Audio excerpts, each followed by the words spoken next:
Two, amazing to me that the senator says someone keeps throwing a wrench into this, tries to not point fingers at the president. Trump then goes on his own social media platforms and says, let them know it was me. What do you make of what's happening right now?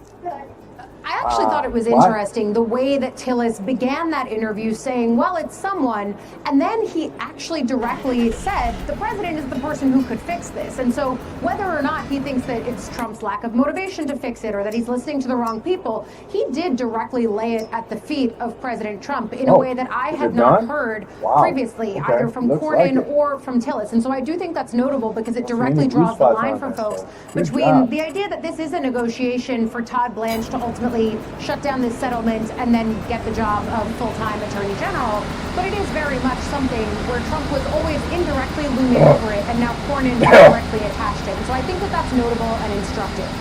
A few minutes after talking to Senator Cornyn, I talked to Senator Tillis, and what both of them say is that the hang-up right now is that apparently DOJ, whether it's Blanche or others negotiating around him, don't want to actually put this in writing. And of course, putting it in writing is the whole point, and it's so that someone else can't come back and revive it. Now, what Trump is doing is he's banking on partly what Vaughn is talking about, which is this idea that he can put people well outside the Senate confirmable mainstream into some of these cabinet positions if he just skips the process altogether. And certainly, given the ways that he's treated the Senate and the House over the course of the last year and a half, I could see us getting there pretty soon. At the same time, though, he's also banking on using the Senate calendar and saying, okay, if Cornyn and Tillis want to have a problem with this right now, I can keep Todd Blanche exactly where he is. I'll just keep him as acting. And when they're gone at the start of the next Congress, I will bring back Todd Blanche's nomination. He could do that, and that is him using the calendar to his advantage. And I think the question that it all begs is, why is he so loath to give up on this fund, which is not just the 1776 slush fund, but also that IRS immunity deal that basically means he and his family won't have to worry about audits or anything from the IRS. And I think that is really the central pinpoint as someone who's covered him for the last 10 years. The tax returns were always central to this, not giving them up, not showing them, and then of course talking about how not paying taxes made him smart. It's something he always used to say. You know, one of the things that you were missing, Ellie, as you stand in the rotunda and I get to be here on set with Carol and with Vaughn, is that Carol treated all of your commentary like pop-up video, where as you were speaking, she's like, that's exactly right. That is the question. Answer Ellie's question for me. Why is he so loath to give this up? Well, again, I got to props to Allie. When I saw her interview Cornyn and get that information, like in real time, amazing, great reporting. So proud of you. But you're also right, Allie. It's definitely the taxes. That is the obsession. I have to say something that I know is going to ring in Mary's ears in a different way than for everybody else, but like the whole point of the Department of Justice is to put things in writing. And the fact that they don't want to put in writing what Todd Blanche has said before Congress. One, this deal is dead. We have no more weaponization fund. Nobody can claim any money from it. The fact they don't want to put that in writing tells me Donald Trump still wants to play with that idea, or wants to offer it, or wants to tease it. And that's what senior administration officials have been saying to us. Two, why doesn't he want to put in writing and answer Cornyn and Tillis's questions about paring down the incredibly broad immunity that a federal judge has already questioned the legality of as part of this settlement? Why doesn't he want to put in writing paring it down? Because Donald Trump is obsessed, and has been in the 10 years I've been covering him too, with ensuring that the evidence that investigators have already gathered of what they have described as a 20-year conspiracy to defraud the IRS and to downplay his ultimate liability does not rise back and bite him or members of his family. Mary, your name was evoked, so I want to go to you next. I think one of the things that is easy to get lost in all of this is the extent to which DOJ is coordinating with the executive. Talk to us about how usual, unusual that is. And then I'm going to ask you to be the one to talk us through the timeline of what it could look like, how long Todd Blanche could actually serve as acting AG. Yeah, so Carol's right. I mean, DOJ, of course, when I was there, would put everything in writing. It's a bunch of lawyers, right? No other place has that many lawyers in one place. And what do lawyers do? They put things in writing. And I think it's notable also the line of questioning from Senator Cornyn and others during the confirmation hearing that talked about, isn't this settlement agreement a binding agreement? right? And that would mean, and Todd Blanche had to admit, well, yes, it is. So that would mean that a party, say the plaintiff, Donald Trump Jr., his other kids, his organization, could sue for a breach of that settlement agreement if, they'd say, where is this fund that was supposed to be created? Now I'm being investigated, for an IRS audit, right? Like there could be litigation over that. So you've got to wonder, is part of the not changing this in writing in order to keep an agreement out there that would provide a basis at some future point for Donald Trump to actually sue, to actually have that agreement be enforced. Now, this is in front of a judge who's already said the settlement was a collusive scam, right? Because of the coordination between the Department of Justice and the president, who himself was on both sides of the case. So I'm not sure that a breach of settlement agreement would go very far in front of this judge, but it has to be, it's something we have to consider, because what is the reluctance here to put things in writing? And to your question about how long could Todd Blanche serve, a long time. I mean, for starters, 210 days. But when a nomination is rejected or pulled, that restarts the clock, and another acting appointment can go for 210 more days. Besides that, he is somebody who has been Senate confirmed before, so there are additional rules that apply. So the bottom line is a very, very long time. Ali Vitale, I'm told you have an update for us from Senator Cornyn. Well, in response to the Trump Truth Social post that we started talking about, where Trump is hanging this squarely on Tillis and Cornyn responded on X in just the last few minutes saying POTUS is mistaken if he believes concerns about the provisions in his tax lawsuit settlement are limited to me and Senator Tillis. And I think what's notable about this is that we talk about Tillis and Cornyn, and to a slightly lesser extent, Bill Cassidy and others who are part of this. We call them the YOLO caucus, you only live once, but really I think lately it's been you only leverage once. They've ultimately gotten to yes, but they've extracted some things that they want out of whatever the negotiation at hand has been. These are the folks that aren't coming back. And so I think it's important for us as we talk about not just Blanche, but why they might not have the votes on the so-called SAVE Act, that these are the folks that are out front kind of taking the political arrows because they're not coming back. Their political calculus is different, but they might be doing that on behalf of other quieter members in more difficult races than they have, that have their own reservations but can't be as vocal about it because of politics back home. Elon Musk says he's going to try to buy another election. The former trillionaire will reportedly spend another 9 figures trying to elect Republicans in November, per the New York Times. That's on top of the $260 million he spent getting Trump reelected in 2024. Of course, you can't go and say that the world's richest man is also one of the world's most vociferous and vocal bigots. And if you're not paying attention, maybe it doesn't look like he's spouting off absolutely vile, hateful stuff all the time. Lots of the tweets on the social media platform he owns are like this: "You have said the actual truth." True, or simply yes. You get a lot of that. But what's he posting that on? When he says, "You have said the actual truth," he's responding to the claim, quote, "Jewish communities have been pushing dialectical hatred against whites." When he says true, he's promoting a post comparing the woke left to Adolf Hitler. When he says yes, and it's a response to a meme from a racist movie with the text, "First the traitors, then the invaders," an apparent nod to themes found in the neo-Nazi screed The Turner Diaries.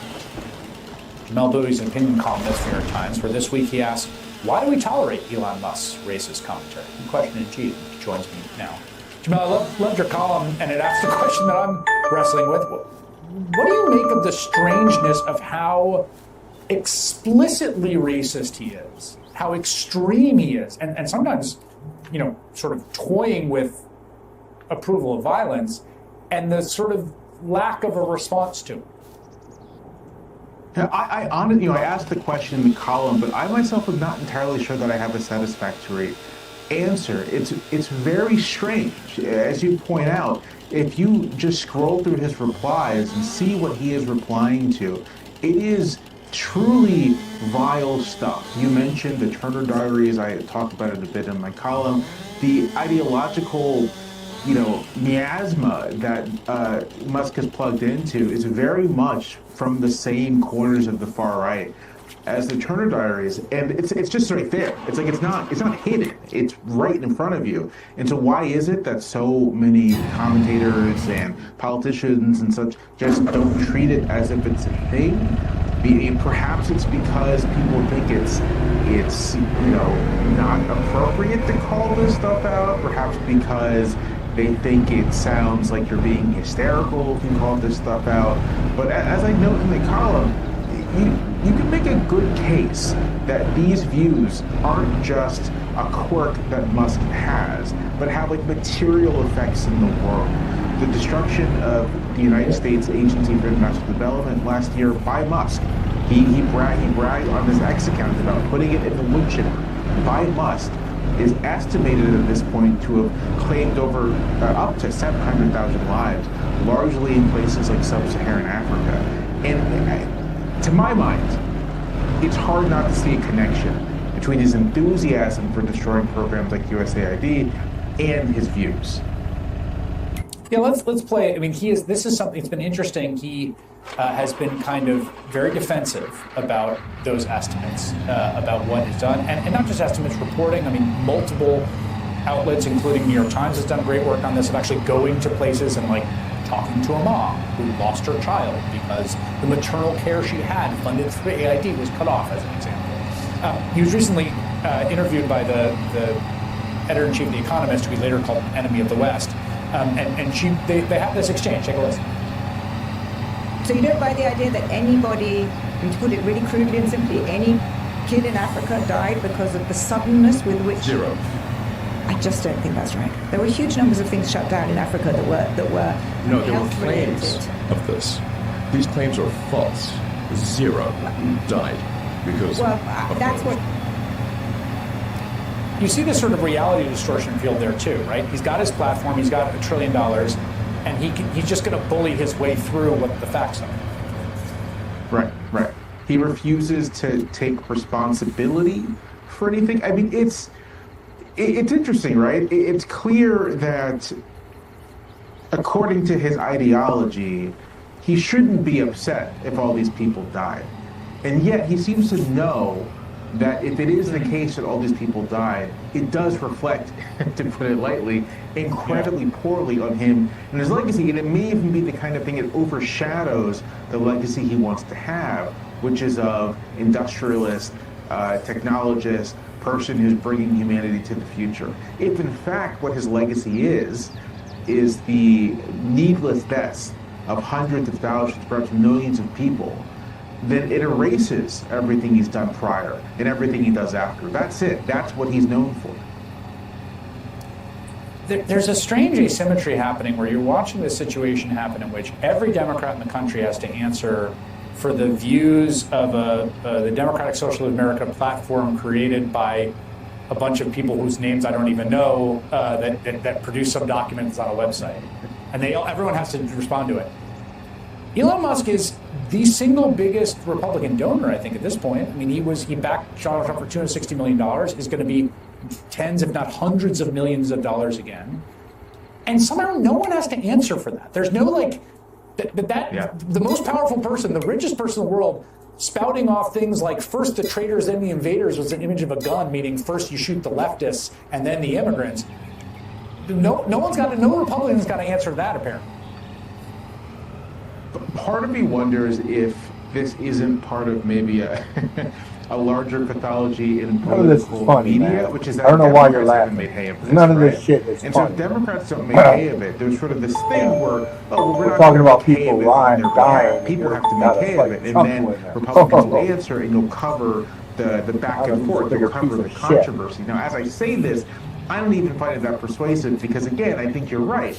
If there were a DSA member who said anything, even remotely, as reprehensible as Musk says on the regular, every Democrat in the country would have to answer whether or not they agree with it. So I'm with you. I find this so strange, and I don't have an adequate explanation for it beyond sort of idle speculation, right? Like in terms of evidence for something, I don't have a good explanation for it, but it is a phenomenon. Yeah, and to come back to where we started, I do think part of it is the weirdness of the replies in the context of sometimes very sort of a little bit of strain, like impenetrable memes. So like that image of Armie Hammer, like you have to know the movie and the movie's context, created by like conservatives, and it was his sort of his post-cancellation thing, and it's about an invasion, the immigrants, and a sort of vigilante fantasy. And I will say that a lot of his stuff is, yes, exactly so, you've said the truth, in response to like fairly convoluted right-wing memes. And I do think that's a little bit, what we're showing right now, that's a little bit of what is insulating him. But your column, everyone should go check that out. Mel Bowie, as always, a pleasure. So thank you. Thank you. Here's how badly Donald Trump's week is going in Washington. Just through facts. One, Trump cares more about the Attorney General position than just about anything else in government. It is the fulcrum of his efforts to break the rule of law, to punish and indict enemies, and to have sort of favorable treatment of what he perceives to be his vulnerabilities, tax audits and the like. You've probably heard about that in the news. That's number one. Number two, today was a scheduled vote in a Republican-controlled Senate to confirm his Attorney General nominee. And as a reminder, most of Trump's cabinet has been pretty straightforward, pretty easily confirmed by this Republican Senate. And yet, if you've been watching the news, the top of this broadcast, or really any news lately, you might have heard that Trump is crashing in approval. Republicans less afraid of him, don't need to work with him as much, depending on the issue. And that brings us to point number three. The plan to install, controversially, his former personal criminal defense lawyer as Attorney General is derailed. That scheduled vote, off. So that right there is a loss or a setback in the plan. If they had the votes, we know how Congress works, they would have voted today. Translation, they don't have the votes, and we have more evidence on that. But this has been derailed. Donald Trump's plans not going the way he wanted, and the fear of crossing him is fading. Trump says, in response to this setback, that maybe he would just pull the whole nomination, which is a kind of ploy to leave Todd Blanche in as acting AG. Then the midterms would come. Trump is hoping they hold the Senate, and then the two senators causing the most problems, who he primaried, would be gone, and he hopes replaced by more loyal Republicans. No, I think the but that Democrats itself is a gamble that requires them winning the midterms, which is really up in the air, definitely especially not going to with be the polling and the war. Cornyn responding that there are other senators that have similar concerns, they just haven't been flushed out in public, which is an interesting point we will discuss. If you're a Democrat, you better not sit out this he's next the heat election, shield. man, this midterm. Other people oppose You better this, but get they your don't ass out and need vote. to get into a party civil war if the nomination is already stalled. I don't want to hear about 10 million registered Democrats not voting in this to try to resolve midterm. I don't want to this sort hear of that shit. fake, made-up my anchor is settlement gonna deal that Trump switch claims from would people immunize voting for him and his Trump family from future to audits. Democrats who didn't get All off of their this tied ass up as and well voted. in the plan to try to give out money to MAGA allied convicts. Now, Cornyn told reporters already that the way things are going, meaning as of that moment, he was just going to vote no on the AG nominee. Every time I think we're getting close to a resolution, somebody throws a wrench into the work. So we, this morning, it looks like we're no closer than we were before. I am prepared to vote no, but I do think I owe it to my constituents and to Mr. Blanche to try to negotiate in good faith, and that's what we've been doing. The sound you hear is of a Republican actually using have a whole lot little of bit of stones their in there, power but it will turn into some lie. as a co-equal branch to govern and regulate the executive branch, and one that many people say has become a runaway executive branch. Now, we'll leave it to the side for now whether Cornyn could have done this. I don't know. Any time in the last 6 years, he lost his seat anyway. But that's where we stand. Now, the Republican Majority Leader, Thune, is still trying to work with Trump to come up with some resolution before this long summer recess begins, which sort of would put a fork in the whole plan. Here's how Politico, a nonpartisan outlet, puts it. Thune leaving the door open to getting Blanche confirmed next week if the senators are able to come to a deal with the DOJ. But, and this is crucial, Politico writes, Cornyn and Tillis have yet to blink. Trump is threatening to take his ball and go home. That would be, obviously, a very public loss in a very key agency, the Department of Justice, all because these senators decided to stand up for something. So, not your normal narrative, a little bit different. I want to bring in Andrew Weissman, former FBI General Counsel, former Mueller prosecutor. He has lived the intersection of the DOJ and Congress. When Congress is doing its job, it can exercise a productive type of oversight. That's why we see people, including the Attorney General, testify. Lately, I think a lot of folks are skeptical or cynical about the whole thing. We'll put to the side Cornyn's newfound constitutional responsibility. And we can do it in 3 minutes. But for now, what's happening here, and do you see this as a type of progress? Look, it is, as you said, it is a loss. Even if ultimately he is confirmed, in short order or upon a new Senate, if the Senate is still controlled by Republicans, it is still a loss. But having said that, the idea that you have Senator Thune and others willing to confirm somebody where the hill that two senators have chosen to die on, where they have drawn the line, is such small potatoes. This is somebody who has subpoenaed the New York Times, and his own lawyers have had to go to court and say, we made mistake after mistake, and we didn't even read the leading case on point, and so we're in violation of law. And then the Department of Justice issues a press statement saying that the judge is wrong. After a court appearance where they had to admit over and over again how it was the department that violated the law. You have Todd Blanche, Department of Justice, trying to indict 6 sitting members of Congress. You have them trying to open a criminal investigation into Jerome Powell and the Federal Reserve. You have them in violation of the Epstein Transparency Act. You have a federal judge who said that Mr. Abrego Garcia was vindictively prosecuted and laying the blame our Department of Justice is breaking the law over and over again at the feet of Todd Blanche. And you have a federal judge who has referred Todd Blanche and what the bad faith conduct in connection with this so-called settlement slush fund to the Bar Association for the nominee to be the head of the Justice Department. And yet you have just 2 Republican senators saying that there's a problem. Well, paraphrase Tucker Carlson, as I am wont to do. We had Big Pun earlier quoted in the show, but Tucker said about this moment in the Trump era very accurately, and we're supposed to pretend this is normal?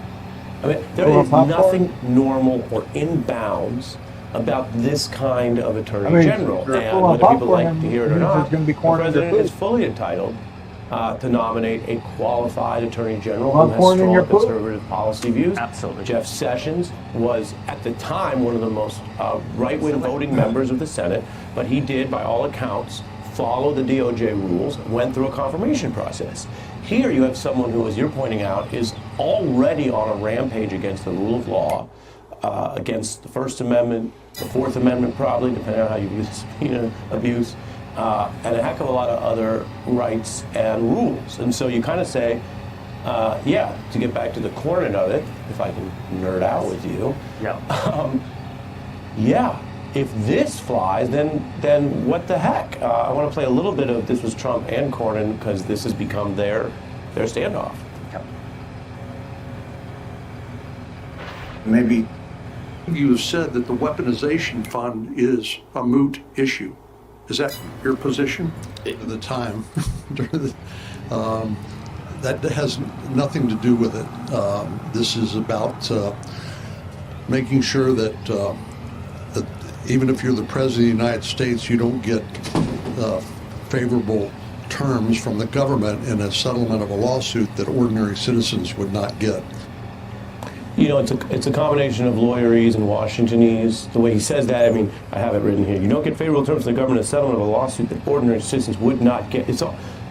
No. You don't get to corrupt the entire Justice Department to do self-enrichment that can endanger the public good. Yeah, absolutely. Remember, the general release that is at issue here is signed by one and only one person, Todd Blanche. And Todd Blanche, at his confirmation hearing, made it absolutely clear, and frankly, to his credit, that he is no Elliot Richardson, that the way he is going to run this Justice Department is if the president says I should do it, I'm going to do it, period, the end. Elliot Richardson famously was the Attorney General who said, when Richard Nixon said, fire the special counsel, Archibald Cox, he said, no, I'm not going to do it. Find yourself another patsy to do that. Todd Blanche made it very clear, and frankly now the reporting on what we're seeing in connection with this new James Comey indictment, that's exactly what happened, where the White House was behind all of it. And he is saying that is the new model. I am throwing out the sort of traditional Republican and Democratic model post-Watergate is not how Todd Blanche is going to run this. And again, that should be, just to get back to sort of this idea of normalization of it, that should be something that Republican and Democratic senators should be saying no to, because the next president can be a Democrat, and it will be just as bad if the Department of Justice is just doing what the White House is saying that you should do in terms of who to prosecute and who not to prosecute. It's like that should be something that people should be able to coalesce around. The president's vote for his Attorney General nominee, Todd Blanche, was scheduled for today and canceled, derailing a process that has sort of taken on a life of its own. Andrew Weissman is back with us. So Trump says, all right, if I can't win back these Republicans who have these low standards you already discussed, they won't even meet them. He says, we'll just leave Blanche as acting AG, and next year I'll get new Republican senators he expects to replace these ones to vote with him. That means they would hold the Senate. What do you view as Trump's calculation here, and how would this actually work? So there are a couple things. One, he can bet on the fact that the Republicans will hold the Senate, but that's a risk. It may not happen, in which case better not happen. You could easily imagine the Democratic majority saying no and saying, you know what, you have to have somebody who is more moderate. For instance, somebody who believes in the post-Watergate norm of being independent, or who doesn't seek to indict 6 members of Congress for asserting something that's protected by the First Amendment. I mean, I could go on and on. So that's one. Two, he could, even if the Republicans lose the Senate, he can keep the acting Attorney General as acting for as long as possible. And there is a lot of complication about the law. We could really nerd out on that issue. The United States has launched major strikes against Iran after the country fired ballistic missiles at U.S. forces in Jordan.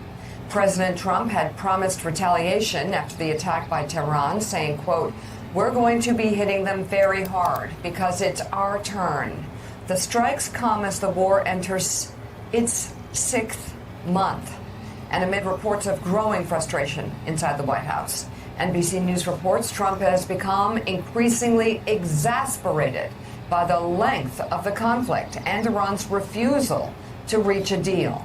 According to the report, Trump recently erupted at top national security officials over his frustrations, with one official saying there is no unity within the Trump administration on Iran. The White House denies the president lost his temper, but says he remains committed to punishing Iran until its attacks stop. Meanwhile, Saudi Arabia has joined U.S. operations with strikes on Iran-backed groups in Iraq. Saudi Arabia accused Iranian-backed militias of attacking Saudi oil facilities, but so far, no group has claimed responsibility. And in Egypt, 2 ships caught fire in an explosion at a port. In an incident, one maritime security firm says may have been a drone attack, though that has not been confirmed. So, Katty Kay, Henry Kissinger's insight that when you're in the White House and making decisions on war and peace, the choice is never between a good decision and a bad decision. It's between 2 bad decisions, and you have to pick the poison. Boy, that has never applied more, I think, than to where President Trump is right now. We're in a war. We can't cut and run as much as Republicans want him to cut and run, because then that defines that region for maybe a generation, and Iran becomes the dominant player. But there doesn't seem to be a military solution as well. And now it's really expanding out into regional warfare. Talk about our allies, how concerned they are that now Egypt, Saudi Arabia, and other countries in the region have been pulled into this war. Egypt, Saudi Arabia, Iraq, Yemen. This was the fear when I was speaking to people who are experts on proliferation in that region about a month or so ago. They said the problem is that this has left it far more vulnerable. Because you have these tensions now, you've got tensions not just between the Iranians and the Gulf states, you've also got tensions within the Gulf states between the Kingdom of Saudi Arabia and the UAE. It's surfaced all of these long-running economic and security tensions.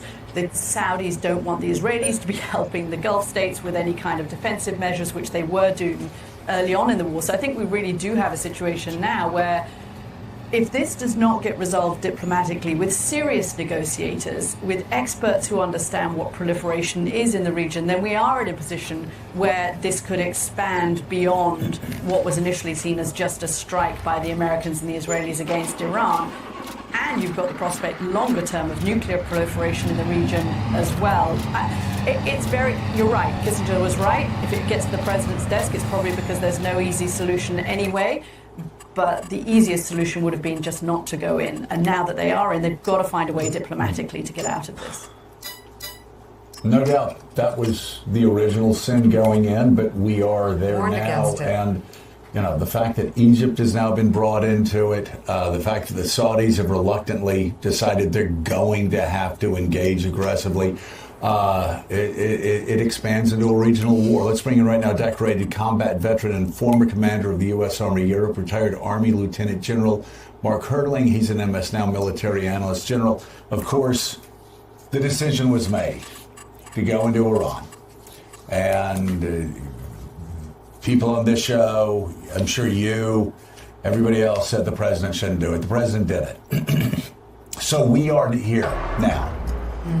If the president calls you into the Oval Office today and says, General, what the hell do I do? I've got Vance and others telling me I need to cut and run. I've got Marco, I don't know if Marco's telling him this or not, and others on his side telling me I need to double down, that we can't be weak, we can't leave an empowered Iran. What direction should I go in? What do you tell President Trump this morning? Well, the first thing I would say, Joe, is to be careful of your language. I'm going to go to what Mika said a minute ago. His comment in the Oval Office yesterday, which struck me, was, we're going to be hitting them very hard because it's our turn to hit them. We are stuck in a back and forth. It's tactical, proportional responses. And let's talk about the target list of what they hit. Let's all take our hymnal out and say military command centers, missiles and drone facilities, and surveillance sites along the coast. That's what they've been hitting now for 5 months. So my advice to the president is, you can't keep doing the same things you're doing. And you got to be very careful with our allies like Saudi Arabia, striking targets outside the area of operation. One of the things I would share with them, first of all, is because of my experiences in Iraq. When you have Saudi Arabia striking Popular Mobilization Front proxies inside of Iraq, you're further disrupting that government. And when you say that word PMF, or those 3 letters PMF, the Popular Mobilization Front, there's about 60 of those groups inside of Iraq, from the Badr Corps, Al-Haq, Kataib, Hezbollah. It is a Star Wars bar scene of fighters. And when you start fighting them, then the Iraqi government, which would like to stay out of this, has to get involved inside their own territory. So you now have Egypt, as Caddy just said, Jordan, Yemen, Saudi Arabia, Kuwait, UAE, Iraq, all of them are joining into this fight. So you got to find a way to narrow it down. And the only thing I can tell the president is, you've got to get away from the bombing. You're not going to kill your way out of this. You've got to get some good negotiators in there and basically show a little humility to Iran, even if you lose some things in the process. So General, military, obviously, giving them $500 billion, making them the strongest country in the region is not the answer. The MOU, I think, was a disaster. But also, you're saying you can't, there's no military victory here ultimately, certainly not from the air. So is the middle ground, possibly squeezing them economically and continuing to squeeze them economically until they come to the table? Yeah, I think it's the use of all elements of national power, Joe. It's not just the military. You can use that as a stick, but you have to also use, to a degree, the economic power of the United States against them. But you also have to help the world get involved in this, too, with sanctions. It isn't going to just be the United States. We had an indicator that the UK last weekend was going to start a council of discussion with us. That seems to have dissipated. I'm not sure where that is or where it went. But it's going to take not only the economic and the diplomatic, but the informational piece as well. The president can't stop talking about this on Twitter and what he's going to do, or Truth Social, and what he's going to do next. That's part of informational power. You can't keep threatening a regime that doesn't seem to want to believe your threats. And by the way, you have to understand, too, the way Iran is coming at this. They have multiple sources of their nexus of power. You're not just dealing with their negotiators. You're dealing with a rabid IRGC. You're dealing with a population that now thinks we are the great Satan because we've been bombing them for 4 months, and we have no economic leverage at all whatsoever, and no alliances to help us. So from the beginning, this has been disruptive, but now it's even getting worse because the president continues to do the same thing he's been doing for 5 months and expecting different outcomes. And we're showing right now on the screen the things that the Defense Department wants us to see, which I continue to call war porn. I don't care if a truck is blowing up like it just did just now. What is the effect? What is the political outcome of all those explosions? And right now, there is none. There hasn't been for a very long time. Okay.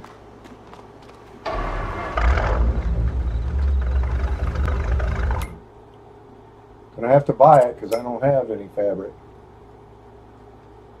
That's why I'm not gonna, if I do clothes, which I'm gonna have to start growing cotton in the greenhouse. President Donald Trump deliver a speech to the country. I'm going to have the spinnery and then the clothes factory. Intelligence community that just for this reason. As hiding information from him. There is no evidence of that. We're going to talk with somebody who is actually working in the FBI about that. We're also going to talk to Ken Delanian about all of his reporting about the past year. I also just want to note, because I noted this earlier, but the intelligence community under Trump during his first term put out a declassified report, and in it they said, we have no indications that any foreign actor attempted to alter any technical aspect of the voting process. Again, that's according to a declassified report on the 2020 election from back when John Ratcliffe was the director of national intelligence. Trump is talking in part, and I want to turn to you here, Michael.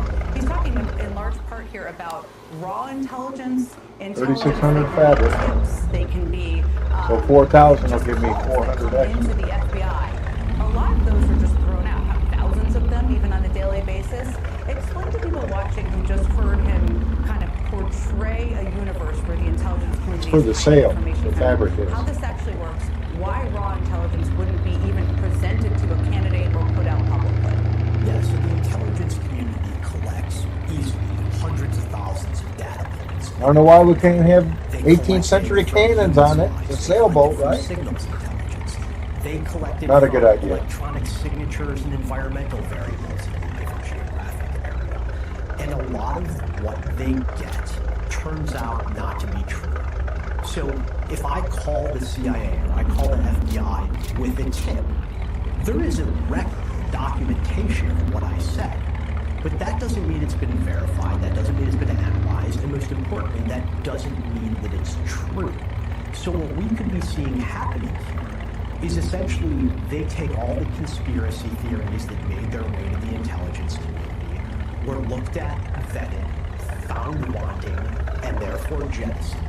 And they're declassifying those. I think my tooth is gonna fall out. The information another one? is proven. You got another tooth ready to fall out? Where because of the you made what, $1 from those? Was it 1 or 2 teeth yesterday? Or this morning? And to the extent that he's alleging a deep state cover-up, It's really 3 hours. Can I, There's the boat. every can I single see it? thing Can I he make is that? Can you described. do it? I'll get you when we're launching the boat. Well, I just put the fabric in, so they're making the sail for it right now. Against him, Okay. which I don't So, believe, having worked in but that'll be another day. And if people And I can buy the stating what was farmland going We're on, gonna like get editing land the out. president's We're daily gonna brief, have all those were the people he picked and put into power. So unless he's going to start blaming his own appointees instead of the career professionals who did their job like apolitical patriots every day of their Can you watch the boat? there's no reason we should take anything Can you he's watch saying. it? When it gets oily, He also said something, and this struck You me, have I to know, wash the Ken, boat. when we were watching here We'll together. take it through a access car to wash. voter files. Now, I worked in politics long enough to know you can buy voter Can we do that? files. Take it through a car wash? Parties do, Okay. and it works differently in every state. But talk to me about your reaction to that, because he made it seem, again, like it was a big conspiracy, and we're here to kind of break down all the BS. 100%. And that goes to what he's take trying it to to do. the He's car creating wash. this perception that there's this deep state conspiracy. Car wash. So that even if Did some he of the say things he take said it to were true, the they car don't wash? mean Yeah, what he's saying take it they to the mean. car And for wash. example, this issue, he's that told us what you that saw? the Chinese have obtained Yeah, 220 I million think. U.S. voter That files in 18 states, either bought, stolen, or hacked. But as you just said, a Do I lot have of any these barley voter in here? rolls are available for download. Oh, what They're is not that? secret records. So Just grain because you bag. obtain a voter record I doesn't don't. mean that you've hacked into an election I got system, grass, sorghum, changed and the results of straw. an election, or in any position to commit voter No fraud. barley. What the Chinese No are barley. doing, as Michael knows but probably can't talk about, with this information, No barley. they for years have been gathering personal information on Americans. Remember, they hacked into the federal personnel database years ago. They've hacked into health insurance companies. They're doing The that 2012 campaign. 100%. I'm They're gonna doing make that not corn, to change not elections in the United States. They're doing barley. that to compile a database so that they can identify American my tooth. intelligence officers, so that they can target business people for exploitation, so that they can do the things that their intelligence agencies want to do. But as you just said, the intelligence community looked very hard at this, and they saw no evidence in 2020, and nothing Donald Trump said contradicts that China tried or did anything to change the result of an election in any state. What they did was they mounted an influence operation, as did Russia, was trying to get Donald Trump elected, and Iran was disfavoring Trump and favoring Biden. China, this report said, was relatively neutral, may have leaned against Trump in some instances, but they've been doing that for years. They're doing that right now. That's not the same as changing votes or hacking into voting machines. This is also part of, this speech is not happening in a vacuum. I think everybody watching knows that. It's a part of ongoing efforts here to poke questions into our voting system, to put questions into how the systems have operated in the past. Walk through with us. I guess both of you could help us here. All of the other things that are happening. Okay. There's the SAVE Act I'm that going he's to jump trying to into push March through. 2nd. There's the effort to seize voting machines, as he did in Fulton County. What else are you seeing as a former law enforcement officer here in terms of what tools he's using? So the biggest thing that alarms me was a statement that Todd Blanche made some weeks ago in public, on the record, where he said he saw no problem with armed federal agents, in particular ICE, being at polling places. That is against the law. When I was carrying a badge and a gun on behalf Talking of the about a United criminal States, for we were warned head of every 2 years. Attorney General. Do not display He's a criminal. anything identifying yourself as a federal law enforcement agent, even when you go vote in your personal capacity. There is such a noxious history of law enforcement being used to suppress votes during the Reconstruction and Jim Crow eras that eventually a statute was enacted preventing us from being anywhere near a polling place. The fact that Todd Blanche misstated the law to the American public in an effort to allow armed agents to be at polling places is really alarming to me, because aside from voter intimidation, I fail to see what legitimate purpose they can serve. It is, isn't it? And of course, well, the other major thing that's going on is this massive FBI investigation that you referenced, where they seized the ballots and 600 boxes of voting records in Fulton County. And now, as I've reported recently, Kash Patel has ordered a surge of FBI analysts to do records checks in this case, and he set a deadline of the 17th of July. We don't know why he set that deadline. We don't know exactly what these people are doing. There's been reporting that they're trying to do signature matching. It looks like they're on the hunt for anything they can say about fraud in that election, if one or two non-citizens voted in Georgia, but nobody thinks that there was meaningful fraud such that would change 12,000 votes, and that was the margin in that race. And Republicans in that state investigated this many times over, and they found no evidence of that. And yet here you have the FBI devoted to that. And to me, that's not really about 2020. That's not changing. That's about sowing doubt in American elections going forward, and that's what he's doing. Certainly a big part of it. I just want to bring Chris in because Chris has been listening to this while we've all been talking about what we just heard. Chris, thank you for listening to it, first of all.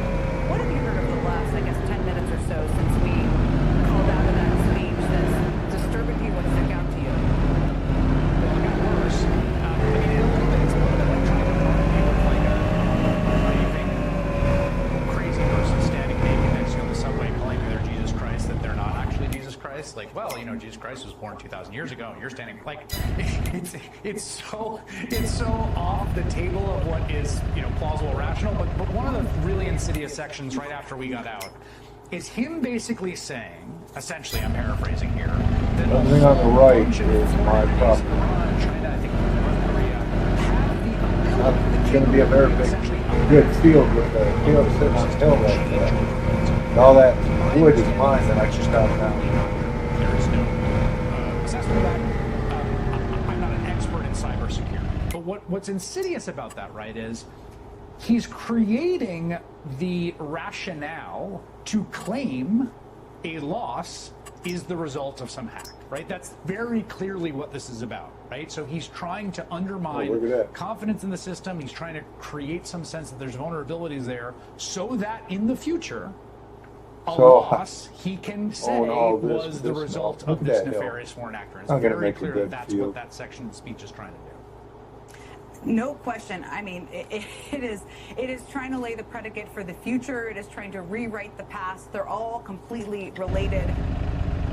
So he started off in a typically perverse Trumpian way with a typically deeply sick Trump statement. He actually said the words, and he was reading this from a teleprompter. We had transgender for them.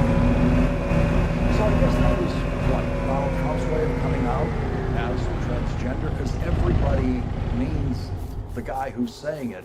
But that's the sentence that was put in the teleprompter for him by the deeply sick people who work in the ground is too rocky for a field. Into his teleprompter. He was talking about the state of the world as he found it when he became president. And he said, we had transgender for everybody. That was right at the beginning of his speech. This obsession that he has with transgender issues and transgender people. And suddenly, all 300 million people in America were suddenly in this demented man's hallucination, transgender. Now that I own this, will those all back contracts keep popping up over here, or do I lose those? That's a question I'm not sure about. It is so deeply sick. Every single... Both the tree transport missions and the Deadwood missions. I'm wondering, because that may stop me from buying any more land on this map if I lose those missions. Well, I think this is where, I think I can build a field somewhere around this area.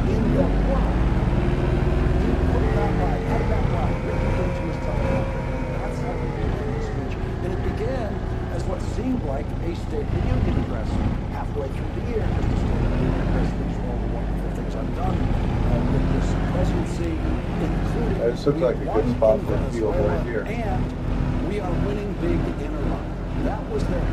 That was right there in the beginning of his presentation tonight, which was really, as I told you, about simply getting to the point where he could make his pitch for this bill that is never going to pass the United States. And Republican senators have said they will never pass the bill. And that's what he was out there doing today, talking, repeating about what he called cheating and interference in our elections. And there is no American who has tried to cheat and interfere in our election in a bigger way than Donald Trump himself, who was indicted for it. He was indicted for his cheating and interference in Georgia. He was indicted indicted for his cheating. Yeah, I think this is going to in a be federal right for the indictment. field. That's who's up there Up giving until a speech here. tonight about cheating and interference in our elections. That ground's too and rocky. talking about how foreign countries I could try it. possess voter information, which by now everyone has already talked about, and as Jen covered in the last hour, is publicly available information. And you don't have to hack anything to get that information. And it just goes on, talking about these documents, talking about a voter registration investigation in Michigan. We'll get Senator Slotkin's reaction to that, what he had to say about that. And it all came down to this moment of just trying to get to pass this bill of his that he wants to pass. And that's really what it was all about. It was an utterly ridiculous thing from start to finish. The networks who refused to cover it did exactly the right thing. And of course, they got their license, their broadcast licenses threatened tonight by Donald Trump for doing exactly the right thing in refusing to air his stream of madness. And so here we are. After Mitch McConnell issued a proof of life photograph earlier this week, Donald Trump delivered a proof of dementia video tonight, 25 minutes of it. Election dementia, anyway. At minimum, election dementia. Because Donald Trump's pathological lying and screaming outright insanity on this subject, year in and year out, has become so easily predictable. Careful clinicians studying this patient, Trump, like Georgia Senator John Ossoff, were able to tell us 9 hours before the event what was going to happen tonight. Here's what's going to happen tonight. The world's most famous sore loser will deliver a primetime presidential sour grapes address to pursue his 6-year-old grievances about the 2020 election, while his war in the Middle East spirals out of control and the cost of living continues to rise for Americans across the country. I expect the president to reheat debunked conspiracy theories about the repeatedly litigated and audited and confirmed 2020 presidential election in Georgia, an election that Donald Trump lost. And let me be very clear about this. If the president declares Georgia's elections illegitimate, or if the president declares Georgia's sitting United States senators illegitimate, he is declaring Georgia voters illegitimate. It's Donald Trump who tried to defraud Georgia voters in that election. Donald Trump who tried to commit election fraud when he called Georgia's Secretary of State, Brad Raffensperger, and it was caught on tape, and you should play the tape for your viewers today, and badgered and bullied Georgia's top election official to, quote, find him the votes that he needed to win in a state where he had lost. All I want to do is this. I just want to find 11,780 votes, which is one more than we have. That is the sound of a crime in progress. Donald Trump is indicted for that phone call in the state of Georgia and in a federal indictment charging him with a conspiracy against the United States of America. Here's another part of that phone call. You should want to have an accurate election. And you're a Republican. We believe that we do have an accurate election. Trump knew. Trump knew it was an accurate election. The Republican Secretary of State in Georgia told him it was an accurate election. The Republican governor in Georgia believed it was an accurate election and said so. Donald Trump's own campaign advisor told him it was an accurate election. And they testified to Jack Smith that they told him that it was an accurate election. They told, his own advisors told Donald Trump that he lost and he knew it. Donald Trump believes that his voters are the strictest voters, not just in America, but in the world. And so Donald Trump has always believed that he can spend the rest of his life lying to his voters about anything. His lies have not been working for him this year. His lies about his war in Iran have not been working. His lies about his tariffs have not been working. His lies about the cost of living and affordability have not been working. And how much He has made it much worse. Voters know that. That is what has sunk him to new lows in the polls. And tonight, Donald Trump tried to go back to his big one.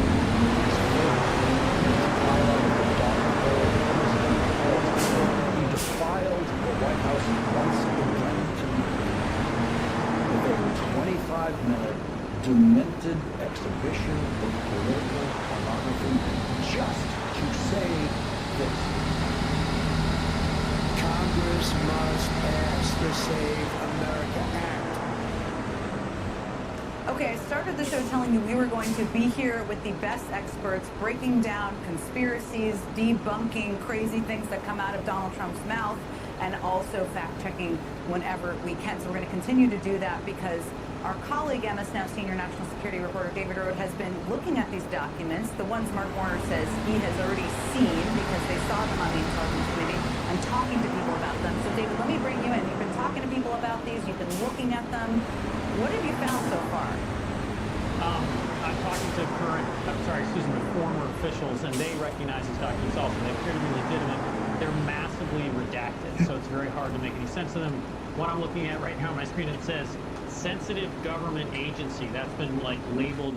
This is not on the original document. It's something that the Trump administration put on it. But the bottom line is they're heavily redacted, and I'm hearing from former officials that this is information that's been out there before. There's one piece about reporting in Albany saying that China was creating fake driver's licenses, and the problem is that the source of this information was making up stories about women, and that's why that was sort of withdrawn and not prosecuted. And essentially, I have this former senior official who's involved in looking at different efforts to influence the elections. Is saying they've cherry-picked pieces of intelligence and built a narrative around them without including the information that doesn't fit their narrative. And many of these other documents are just routine emails. There's several from an individual who complained that and I just want to back up, and this was said earlier. If any of this is true, the person who's in the most trouble here should be John Ratcliffe. President Who Trump oversaw the intelligence community Yes. at the time and wrote Yes. the report and oversaw the report. So during Donald Trump's first term, John Ratcliffe allowed China to get, $200 million voter records. Those voter records are public. Again, I'm hearing that there's one, two senior officials talking about describing them more. We're like, this is all public. This all occurred under John Ratcliffe. And right here I have, this is the dissent that John Ratcliffe submitted in 2021 to the analysis that was done about foreign influence operations in 2020. And his only complaint in this document is that the effort by China to influence public opinion, disinformation, bots, that kind of thing, is larger. He thought that the effort China made was larger than the main assessment. This was also made public. That this should have been a bigger topic that they made this effort. There is nothing in John Ratcliffe's dissent about votes being switched in any state by China. Nothing. In fact, in the 2020 report, they made clear that they were not votes changed, right? The one that was his report. I just want to mention one thing that you just mentioned, which in case as people are following the story, is this conspiracy about driver's licenses, because this was a Cash Hotel favorite a year ago. I don't think I picked up the grass I cut earlier, so I'm going to have to do that before I plant oil seeds back in. Really, I think, and Ken did some of the reporting on this, this was for people who were under the age of 21, and some of them were strands. So there were some, drivers' fake IDs seized in customs places and borders around the country, and the FBI report tried to link those with this information from the source that, as David said, was discredited, and those were actually driver's licenses meant for teenagers who were trying to get to bars. Yeah. And this Yeah, I did, so I got to go pick up the grass. Because they deemed it not credible. And guess what? The Trump administration fired all the people who did that for that reason. Congressman Himes, thank you very much for joining us tonight. I just want to let you go on your reaction to everything he said that is in your jurisdiction in the intelligence community. Yeah, so Lawrence, because this is so important and because I don't believe it's only about the SAVE Act, let me not put any fine point on this. The President of the United States lied to the American public today. It was a face, 180 degrees, obviously provable lie. Why do I say that? I have reviewed all of the intelligence that has been supposedly declassified, and there is absolutely nothing in that intelligence which that substantiates what he was saying. That Venezuela was doing this, Russia and China was doing it. The conclusion of the intelligence community under Director of National Intelligence, John Ratcliffe, this guy who's at CIA right now, was that there was no meddling. You can look at it. This is a public report. There was no meddling in the fight. Meddling meaning interference. No screwing around with vote totals, with voting lists, machines, etc. Yes, Russia wanted to do it like Donald Trump. That was in there too. And yes, Iran didn't want Donald Trump to win. And so they put out propaganda. They put out misinformation. But there was nothing in the record to suggest that anything that the president said tonight was true. And the reason I'm animated about this, by the way, for anybody out there who thinks that this is an MS now, words around when you have something, I want you to go to whitehouse.gov and I want you to open up the section on China. I've reviewed every single one of those documents, but you can't do that. And the reason you can't do that is do it right now.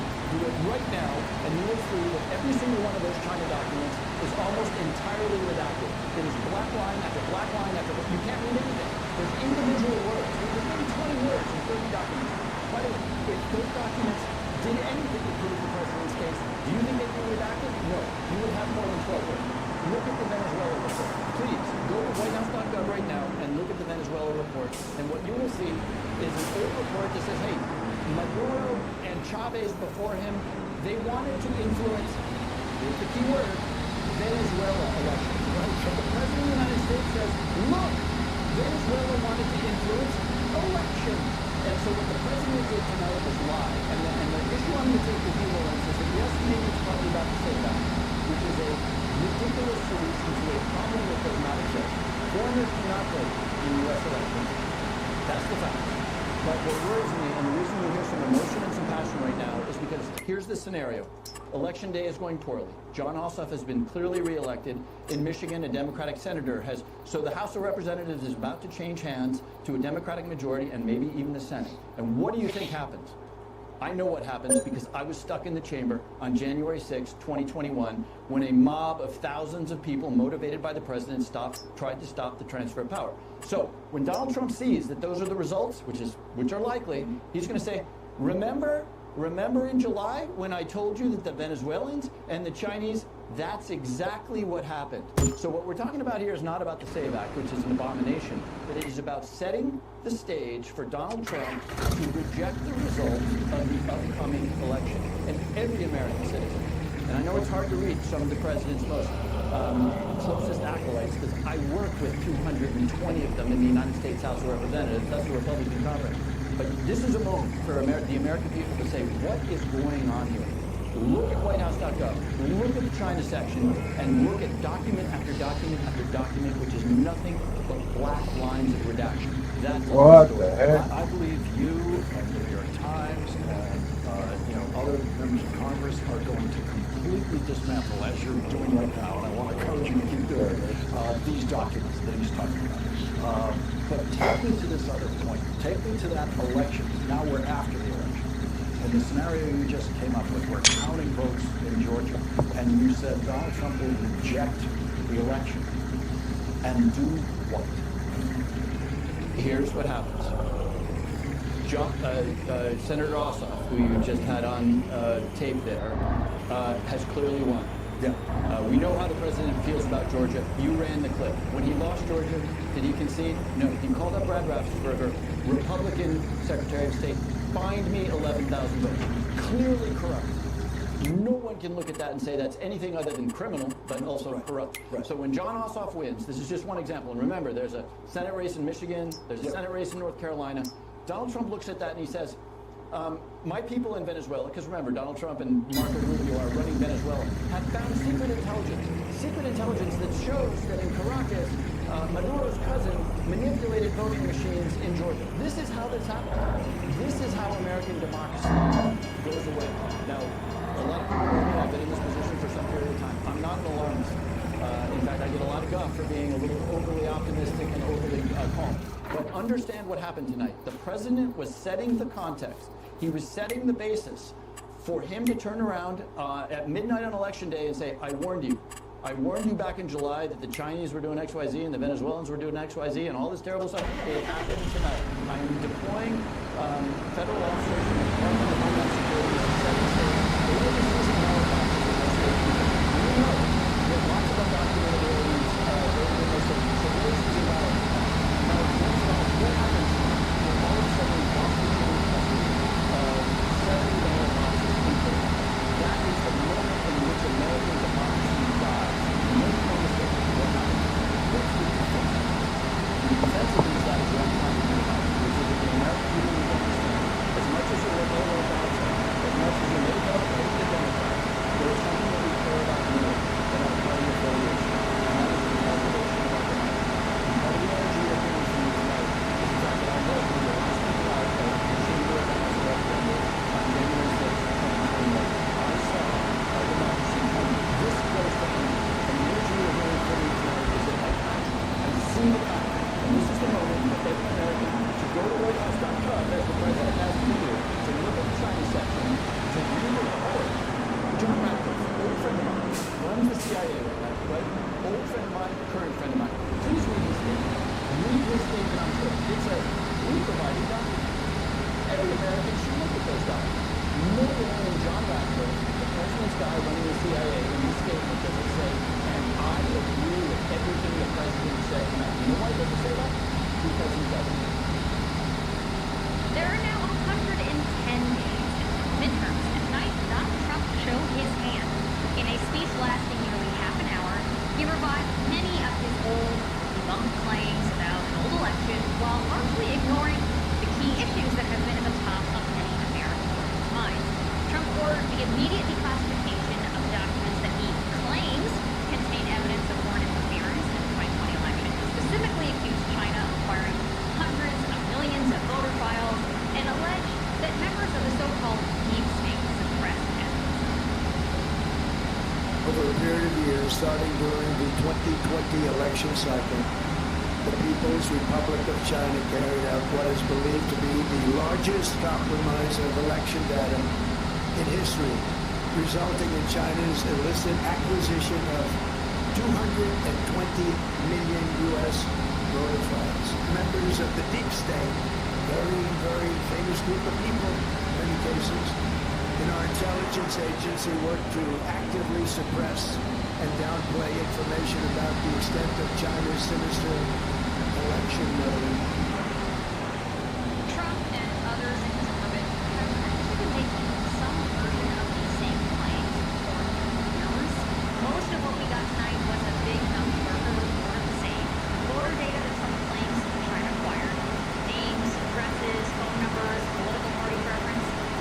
Most of that can be easily retrieved online by those people. In some states, it is part of the public record. In others, it's commercially available to purchase, and there's no evidence today that anything was hacked. The claim that this information was suppressed also doesn't hold up. All the way back in January 2021, while Trump was still president, the intelligence community presented him with a report about its assessment of foreign threats in the 2020 election, and it concluded, quote, "We have no indications that any foreign actor attempted to alter any technical aspect of the voting process in the 2020 U.S. elections." Elsewhere, the documents actually undercut Trump's own narrative by noting ways that Russia tried to hurt Joe Biden in order to help Donald Trump. And none of Trump's other claims tonight are new. He just never found anything to support the outcome that he himself wants. In the weeks after the 2020 election, you may recall, Trump filed dozens of lawsuits across the country challenging the results of the presidential race that he unquestionably lost. He and his team of lawyers made every allegation possible. Fraudulent votes, rigged voting machines, irregularities with mail-in ballots. But they weren't able to prove any of it because there was no evidence to back up their claims. They lost in court more than 60 times, and now he is losing in the court of public opinion. In a new poll released today by the Washington Post and Ipsos, only 37% of Americans say that they approve of the job Trump is doing. 61% say that they disapprove. His poor marks are driven by deep dissatisfaction over his war of choice with Iran. Just 29% of Americans say that they approve of his handling of that war, while 69% disapprove. Meanwhile, his handling of the economy received 33% approval. Immigration, which of course was one of his top issues on the campaign trail, topped out at just 40%. There is a reason Trump is relaunching the big lie tonight as we close in on 100 days to midterms. Trump sees the writing on the wall. Possibility that his party could lose control of not one, but maybe two chambers of Congress. It doesn't look like he can win on policy or even on little old-fashioned campaign messaging, so he's turning to voter suppression and lies to try to break the game. And he's not even really hiding it at this point. When asked by a reporter today if Trump will accept the results of the midterms, Press Secretary Caroline Leavitt dodged the question. Instead, she just said, people should tune into Trump's speech tonight, which was essentially just another shameless pitch for Congress to pass his voter suppression bill to save America now. Addressing this crisis on election security demands that Congress must pass the Save America Act. How easy is that to do unless you want to cheat? The only reason you win is you want to cheat because your policies are so bad and your candidates are so pathetic that you can't get away or can't get elected any other way. Every accusation is a confession. Joining me now is Senator Amy Klobuchar, Democrat from Minnesota, and member of the Senate Judiciary Committee. Senator, the president has been hyping up his speech for days, but it played a lot like a rehash of the same lies he's been presenting for the past 6 years, and seemed to be in service of pushing a voter suppression bill that his own party has told him repeatedly doesn't have the votes to pass in the Senate. What were your top-line takeaways from this speech tonight?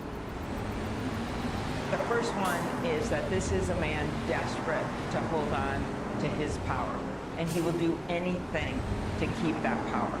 And that's why, to me, when I watch the thing, I think he is at it again. He is relitigating that last election that he lost, and instead of changing his policies, giving a speech about why healthcare premiums are skyrocketing because of his decision to not extend the tax credits on the Affordable Care Act plans, or why his tariffs have been such a disaster for farmers in Minnesota, for small businesses across the country.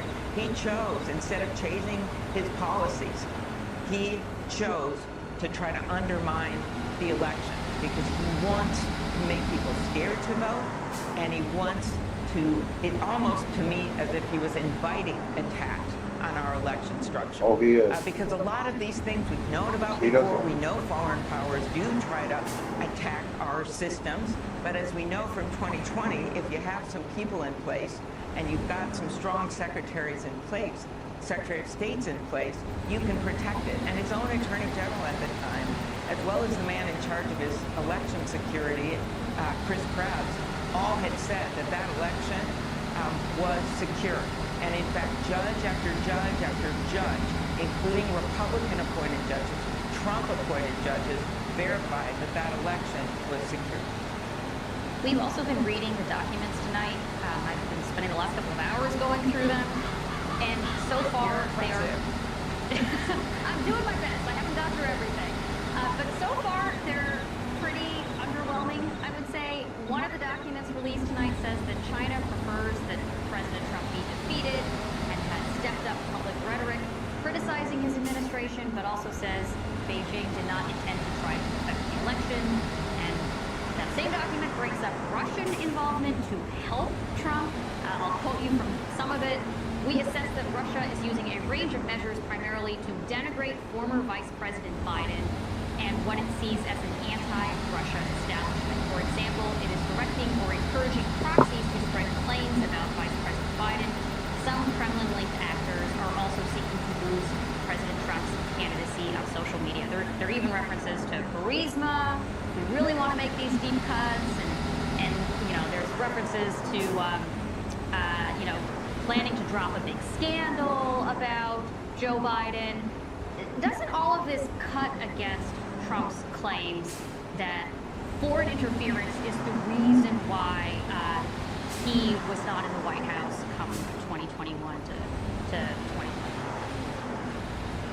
Of course it does, and my guess is he didn't really look at all those documents. But to me, what is he doing now? So let's look at it, since we know these threats can be out there. He's giving this speech attacking mail-in ballots, the way 1 in 3 Americans vote, to basically stir distrust of our election. And if he really is worried about security, why did he get rid of the Election Assistance commissioners, who I know, and I worked on this with former Republican Senator Roy Blunt. We both chaired the Senate Rules Committee, and we made sure they had ample funds to be able to work with the states on security. Why did he fire those people that could have helped with security? Why did he stop, as my secretary? It's not about election security. It's about rigging the election. Why did he stop? It shouldn't be hard to figure out. I don't know why you people are asking this question. And you keep asking these questions. We know what he's trying to do. January 6th proves it. For their own integrity of their own elections. And He doesn't want free and fair elections. He knows he can't win with them. This fall. But what this guy is doing is holding on to his power. And all you have to hear is those attacks on mail-in ballots, which you know, including in some deep red states like Utah, except we're going to win a congressional district there. That is the way people vote. It's not just blue states. It is all over the country where a lot of people, including Donald Trump himself in the past, have used mail-in ballots. So to me, when you just hear that attack on mail-in ballots, you know again what he is up to. I will point out that there are some other Republicans who are sort of aiding and abetting the president's delusions here and denigrating some of your Senate colleagues. Well, just as an example, your Republican colleague, Senator Tommy Tuberville, suggested this evening that some of your Democratic colleagues in the Senate are basically serving illegally. Let's play that. We probably have 4 or 5 senators that didn't legally win. They shouldn't be up here. And it's just unfortunate that that's happened. He's not alone. Senator Cynthia Lummis has suggested basically the same thing. I mean, isn't there some sort of like decorum rule in the Senate where you're not supposed to denigrate your colleagues, much less suggest that they're serving illegally? Well, this is completely outrageous, and we know that based on some of Trump's remarks in the past that he is focused on Georgia and our 2 incredible senators, Senator Warnock, Senator Ossoff, who have minced no words in talking about what Donald Trump is up to here. In fact, I remember Senator Warnock at a field hearing that I held down in Georgia on voting rights, saying it's simple what people are doing here. Some people don't want some people to vote. And I think that in just a few words encapsulates exactly what Donald Trump is up to. He is trying to make it harder for people to vote. And to me, the answer is vote. Vote and vote early. Right now, there's some primaries going on, but very soon the general election, as you point out, just over 100 days away, is upon us. And people need to vote. There needs to be a check on this guy. And the way you do it is in the House, in the Senate, and in governor's offices and state legislatures across the country. But just to clarify, do you think it is appropriate for your Republican Senate colleagues to suggest that... No. Fair enough. They are literally being rubber stamps of Donald Trump. And that's the scariest thing of a bunch of these Republican candidates right now. It is very rare that someone stands up, and it usually happens when they've lost their election or decided not to run. And then they're willing to kind of take the risk and tell the truth or take on an issue, whether it be tariffs, whether it be the need for the War Powers Act, whether it be taking on Todd Blanche at the hearing. They tend to be the people who are either not running again or lost their primary. And I'm glad they're doing it. Do not get me wrong. But this is why this election is so important, and it's important for people to get out there and vote. Because this is not just a normal Donald Trump rant that you heard tonight. This is someone that will do anything to hold on to his power. Senator, thank you very much for joining us tonight. How did you do it? How did you figure out what Donald Trump was going to say tonight? Lawrence, thank you for having me. And tonight I heard a failed president desperately casting about for excuses to meddle in the upcoming election if he can, or to discredit the result when he loses decisively, as I expect. he will. I heard a president who, as war spirals and as prices keep climbing for families across the country, is, as always, focused on his personal grievances, focused on his personal shame and humiliation, and above all, focused on his personal fear of the accountability that will come when we win this fall. But this is important, folks, and I want you to hear me out when I say this, because I also heard a president clearly signaling his intent to attack these elections and to undermine voting rights. And you know it's going to be right here in Georgia, the critical battleground state. Look, we have an opportunity this fall to deal a rebuke so decisive that no president will attempt abuses and corruption like this for centuries. That will be a great service to our republic. But he is signaling his plans to come right here to Georgia, attack the election and undermine voting rights. And I'm asking folks to take action right now. Grab your phone, grab your laptop, go to electjon.com, answer the president tonight overwhelmingly. Do this thing, chip in, join our team, help us get out the vote and protect voting rights. You told reporters today at the Capitol, reminded everyone, all of us, about Donald Trump's criminal phone call to the Secretary of State of Georgia asking for more votes. And you told us we should play that, which we did in this hour. It's how we began our coverage tonight, was to hear Donald Trump's voice once again committing that federal and state election crime of calling and saying to the Republican Georgia Secretary of State, I just want to find 11,780 votes. And every time you hear it, you're hearing... If he's not smart enough to understand that's a crime... biggest cheating and interference in presidential elections in history. He probably knew it, but didn't care. But you can't do that. That's a crime. That is fraudulent. Well, that's right. He tried to steal the presidency when he lost it the first time. And make 11,000 votes appear that's why we cannot when they don't exist. This threat to voting rights. And even if he won Georgia, he still wouldn't have won the election. And Lawrence, it's not enough just to be alert to it.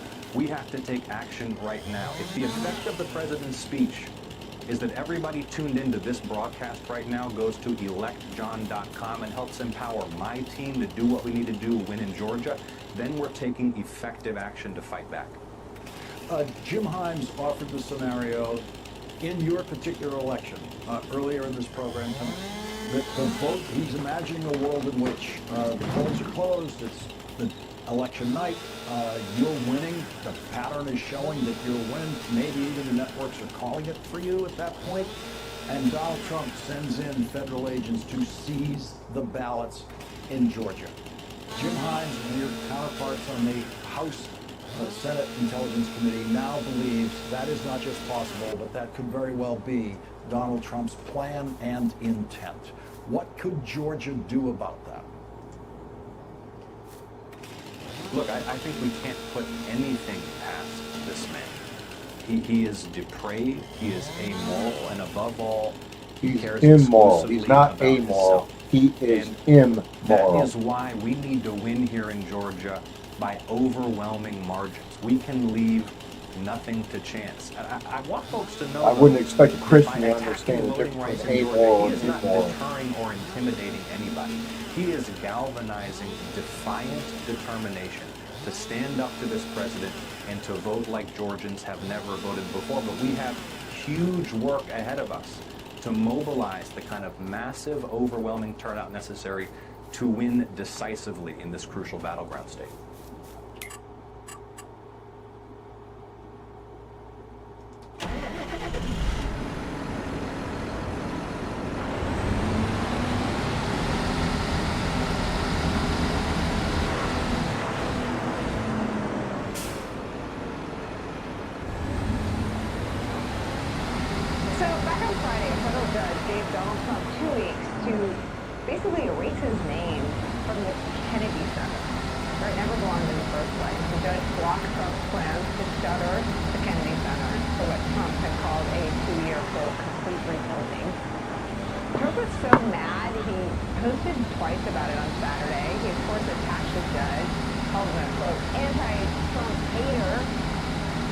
attempted to make the case for his own renovations and control of the Kennedy Center, control that Donald Trump declared one day earlier he would relinquish because the Kennedy Center, Trump said, is a, quote, failing institution. In reality, it was, of course, Trump's control and prioritization of the institution that brought on mass layoffs and destruction and dozens of cancellations of performances, which are the lifeblood of the Kennedy Center.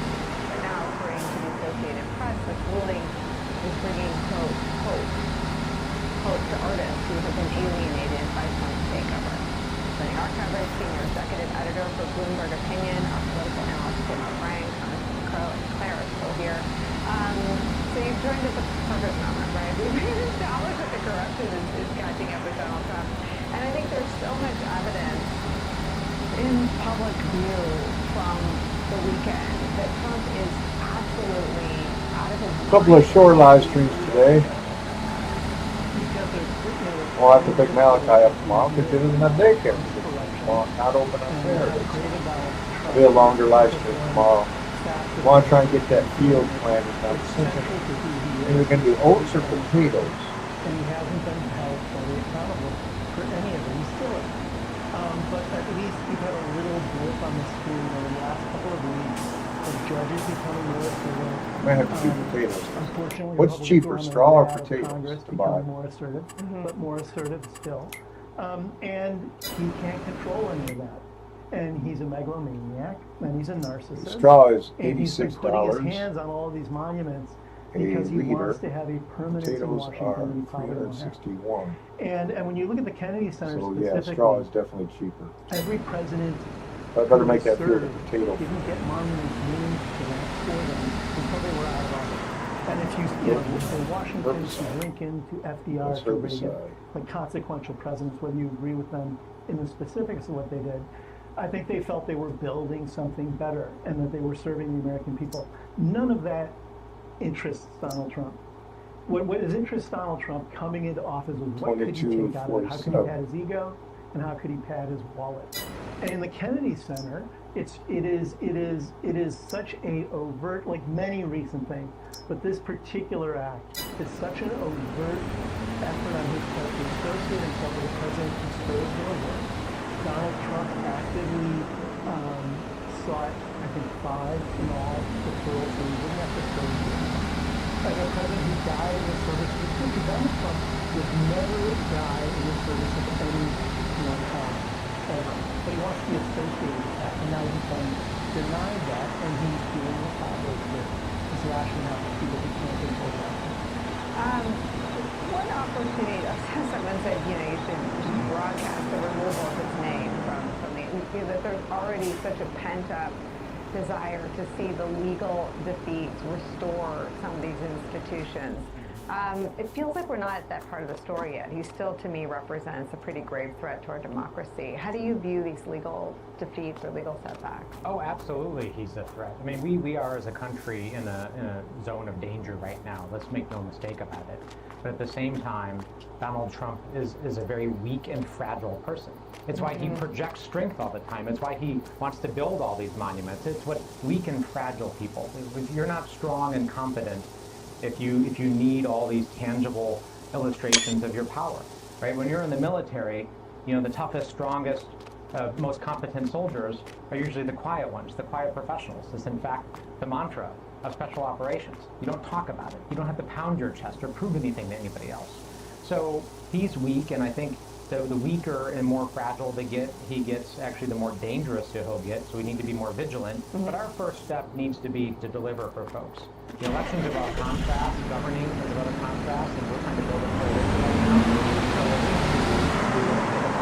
right now. Give us this opportunity is to show that we are going to be relentlessly focused on their needs. Let's lower costs. Let's end this reckless war in Iran. Let's actually protect our military.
insurgency that attacked the Capitol on January 6th. Dead for now are the words of an unnamed White House source who told Mark Caputo at Axios, "It's dead for now." But for the Democrats in Congress opposing the Trump slush fund, it is not dead enough. Very much Donald Trump's slush. I'm sure he doesn't realize this. It is not dead enough for Donald Trump either. It's still alive enough to cause Donald Trump serious legal problems now of his own. Because the incompetent things around Donald Trump call themselves lawyers in the Trump Justice Department and the White House employees who represent Donald Trump personally, because they have appeared to have violently outsmarted themselves in putting Donald Trump in serious legal trouble. With a federal judge, the kind of legal trouble that Donald Trump's Supreme Court did not spare him from in their decision granting Donald Trump criminal immunity for possible crimes that he might commit as president. The Supreme Court didn't foresee this situation and couldn't protect him from it. The Trump slush fund, accompanied by a Justice Department promise that the IRS would never be allowed to investigate any possible Trump tax crimes that Donald Trump and his family may have committed up to now, was the single most preposterous development in Donald Trump's litigation history, which is full of preposterous developments. And now it's like Trump lawyers on all sides of that line get way too far.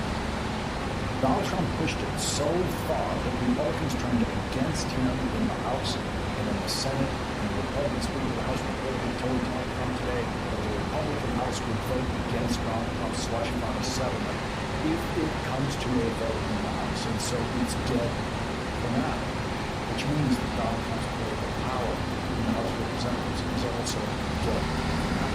Donald Trump's political power in the Senate on this issue was already known to be dead. The Senate Republican leader, John Thune, had said all along the Trump slush fund was not a good idea. And as time went on, John Thune became more and more clear that he personally was against it. And then Chuck Schumer, promising to bring up votes in the Senate on Donald Trump's slush fund last week, the Republicans in the Senate, in a private meeting, attacked Donald Trump's acting attorney general, who used to be Donald Trump's criminal defense lawyer, Todd Blanche, who created the Trump slush fund. Those Republicans in the Senate said it was the harshest questioning of an administration official that they have ever seen in any closed meeting in the Senate. But it's already too late for Donald Trump to easily kill the $1.776 billion political monster that it's too late. Senate Majority Leader John Thune was not satisfied today with unnamed White House staffers saying it's dead for now. Does the administration need to be clear that if they drop this, then it's not coming back, so that those Republicans who were skeptical during that briefing feel okay to proceed? All right. The ideal outcome is dead forever. There's these Republican Senate leader I'll be right back. saying the ideal I'll outcome grab is some for coffee. Donald Trump to come out and officially say it is dead, not just for now, it is dead and never coming back. And while he was at it, John Thune said the other thing that is dead in the Republican United States Senate is the Trump ballroom, what Senator John Ossoff this weekend called the Jeffrey Epstein Memorial Ballroom.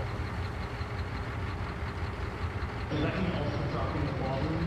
Well, again, I think that the confining the bill to its original intent, which was a very narrowly focused reconciliation bill that addresses the funding for those two agencies, is the clearest path to ultimately getting a bill on the president's desk. So no, the Trump ballroom will not be in the Republican reconciliation. John Thune saying the Republican Senate will not be voting for the $1 billion Donald Trump wants from them. For what Senator Ossoff will be calling the Jeffrey Epstein Memorial Ballroom if a vote on the Trump ballroom occurs on the floor of the Senate. Donald Trump is politically radioactive now, and Republicans in the House and Senate know it. The Republicans in the House and the Senate know that their worst enemy in the coming elections in November is Donald Trump. And Democrats in the Senate and the House have reason to believe that the enormity of Donald Trump's corruption and the corruption in his administration is getting through to voters and could be the decisive issue in November. And the problem for Donald Trump and Republicans is that even if Donald Trump comes out right now and says the magic words, those trees are probably a good borderline on where I can make this field, because this looks like it's going to be good field now, rocky. But right at those trees is where the rocks are in the soil, where I'm probably not going to be able to create a field, because it'll be too rocky, like right there, like it is right there. On the subject next week on June 12th. That is the federal judge in Virginia who last week ordered a complete stop to any and all activity involving the establishment or operating of the Trump slush fund. But the possibly more difficult legal problem for Donald Trump now is that Judge Kathleen Williams in the Southern District of Florida is using her unique power as a federal judge to investigate Like I not said, I just can Donald use Trump's that. lawyers at the Those Justice bushes as and a Donald Trump's person, signal but where also the field will Donald end. Trump himself.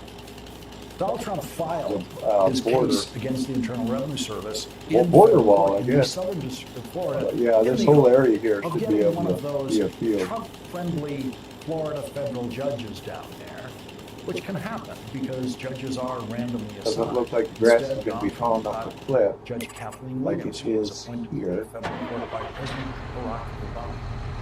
And last week, in response to a motion by a group of former federal judges to reopen the case against the IRS to investigate the legitimacy of the so-called settlement of that lawsuit, the judge decided to do exactly that, saying that something extremely threatening to Donald Trump's acting attorney general and to Donald Trump was possible. The judge wrote, "The court is empowered to investigate serious misconduct as a collateral issue within the purview of Rule 11 and determine whether an attorney has abused the judicial process." It is very clear that attorneys abused the judicial process in this case, and so all of those attorneys are in serious trouble. The judge said, under Rule 11, a court may impose sanctions on a lawyer for advocating a frivolous position, pursuing an unfounded claim, or filing a lawsuit for some improper purpose. And Trump lawyers know that a White House source will tell taxpayers that his background does not get them in trouble with this federal judge. Oh, come on. The next line of the judge's order, Friday, is a direct threat to Donald Trump himself. Donald Trump is not a lawyer in the case who can be disciplined as a lawyer. Donald Trump is a party to the case. He is the party in the case. He is the party who actually brought the case against the Internal Revenue Service, giving the case the title of Donald J. Trump versus Internal Revenue Service. And about Donald J. Trump, the judge wrote this: "The party's decision to file a frivolous lawsuit for the sole purpose of forcing a settlement may qualify as such an improper abuse if a party files a lawsuit for an improper purpose. The court may impose an appropriate sanction on the responsible party."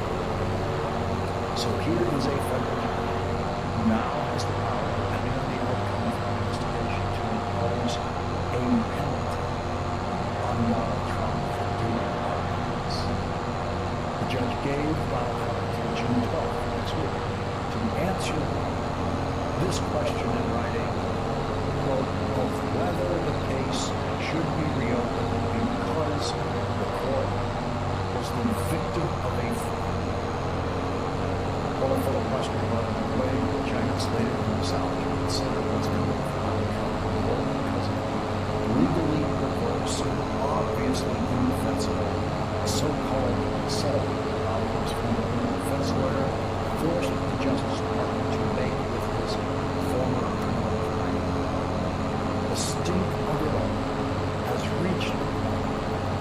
Senator John Ossoff this weekend referred to the whole complex of Trump corruption as the Mar-a-Lago Mafia. And it is too late for someone in the White House to simply declare Donald Trump's slush fund dead for now. It's too late for Donald Trump to reverse the overwhelming image of corruption on a previously unimaginable scale in the presidency. Hey, remember this little guy?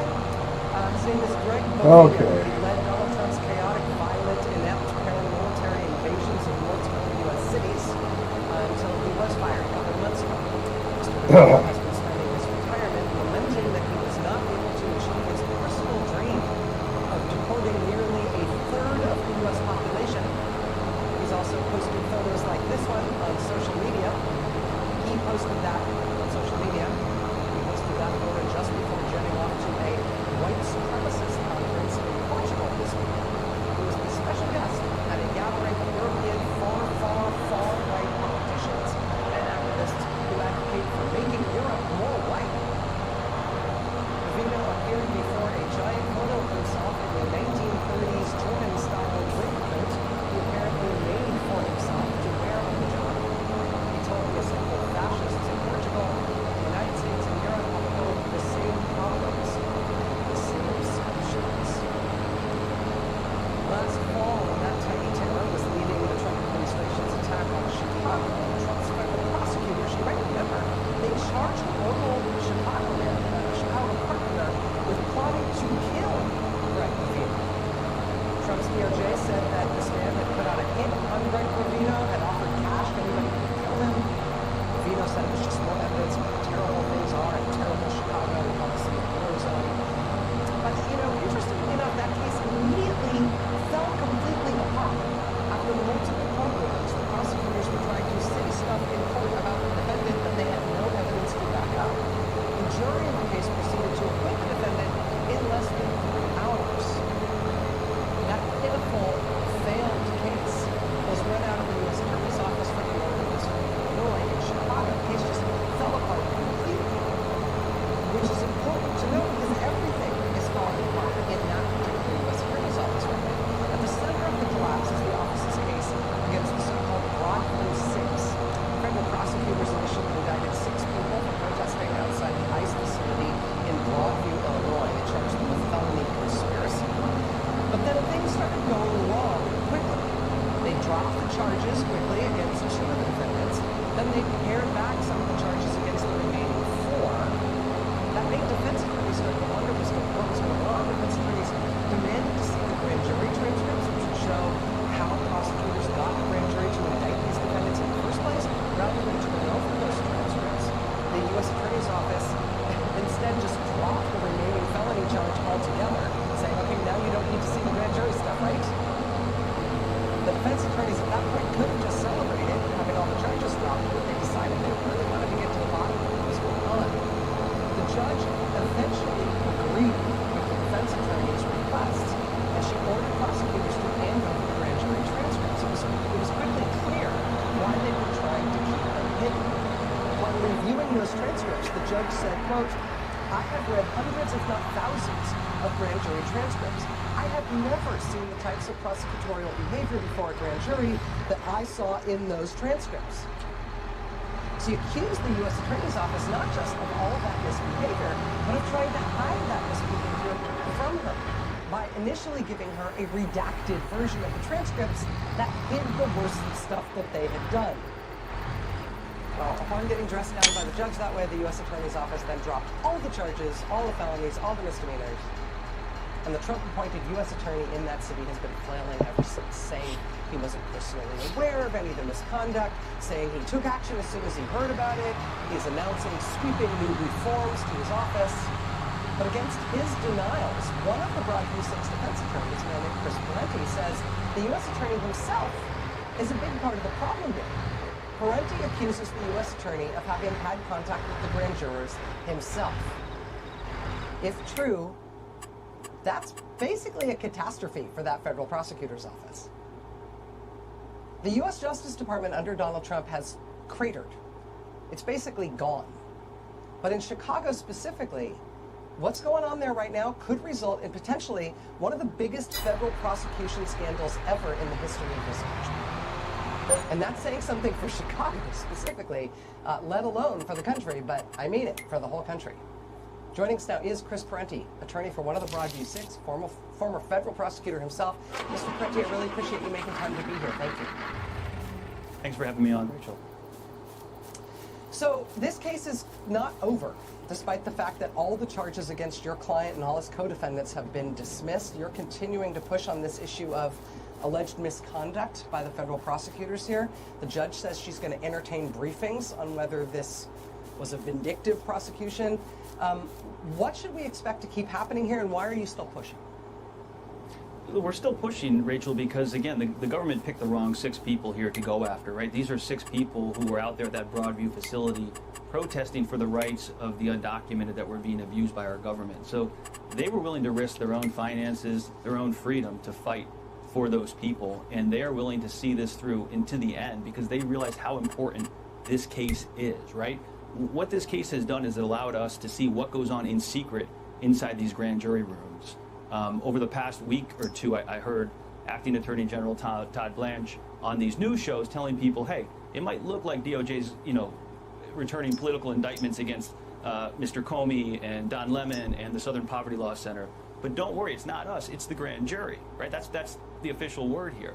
But if his prosecutors are corrupting that grand jury process, and I can assure you they are because we've seen these transcripts, then all of that falls away, right? Because then you can't, the grand jury is just being bulldozed by federal prosecutors who are acting in an unethical way. And the behavior that we saw in our grand jury is, it's appalling. As a former federal prosecutor, I've never seen anything like this. The federal prosecutor went in there and personally vouched for the indictment. She threw out grand jurers who voiced dissent, right? That's one way to get an indictment. No, you don't like it, then get out of the room. And she had contact with the grand jury outside of the grand jury, which you can't do. So if that's what they're doing to get these cases, these political cases, and the Broadview 6 case was a political case, and we're convinced it was directed from the White House or the Trump administration, if they're willing to have prosecutors act in such an unethical way in a room where there is nobody, there's no judge, there's no defense attorney, it is built on trust that the Department of Justice will have its prosecutors do the right thing. If that trust erodes, then the whole system collapses, and that's why all 6 defendants in the Broadview 6 case are willing to continue to push this fight forward because they want the sunlight to expose what this Department of Justice is having their prosecutors do behind closed doors.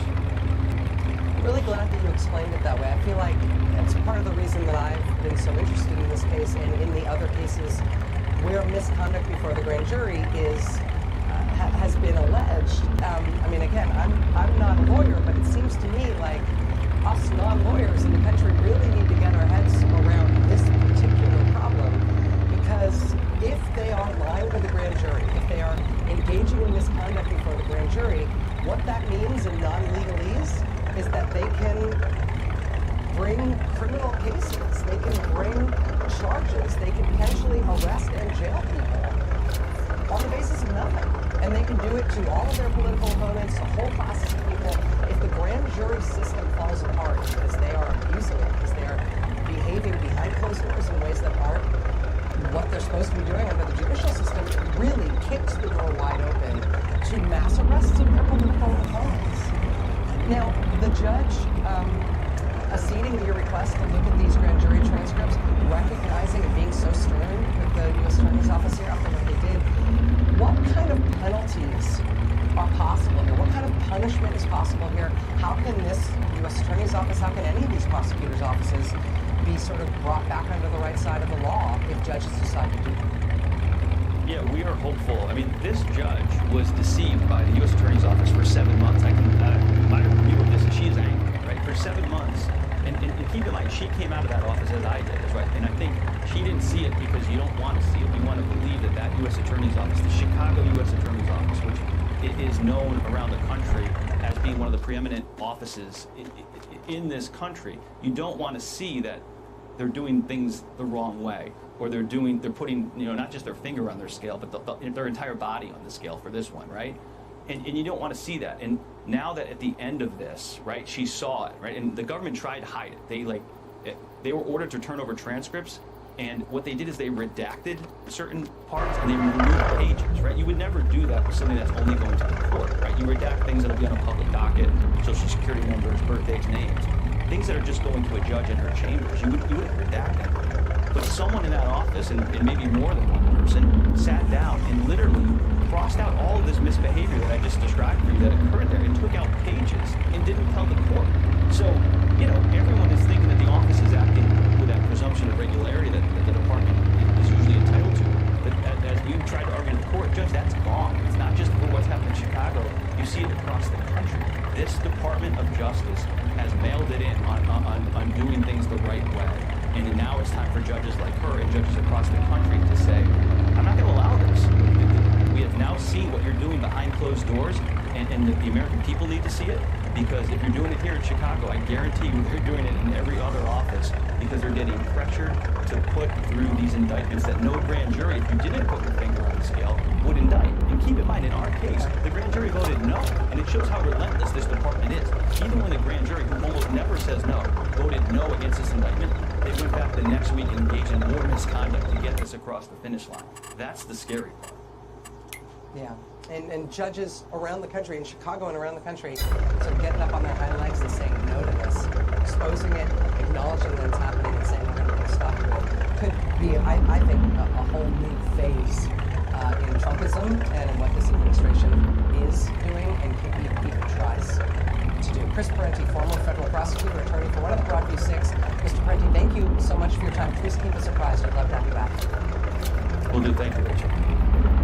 All right, let's talk to Democratic Senator Chris Murphy of Connecticut. He serves on the Foreign Relations and Appropriations Committee. He's also the author of the new book, Crisis of the Common Good, The Fight for Meaning and Connection in a Broken America. I want to get to the book in a moment, but let us start with this anti-weaponization fund. A couple things happening right now. Senator Jackie Rosen said she's going to introduce bills to redirect the money for this fund towards SNAP, Medicaid, public safety programs. There's another attempt at 6 p.m. today by Senator Schiff, Kelly, and Slotkin to block this fund. What do you want to do?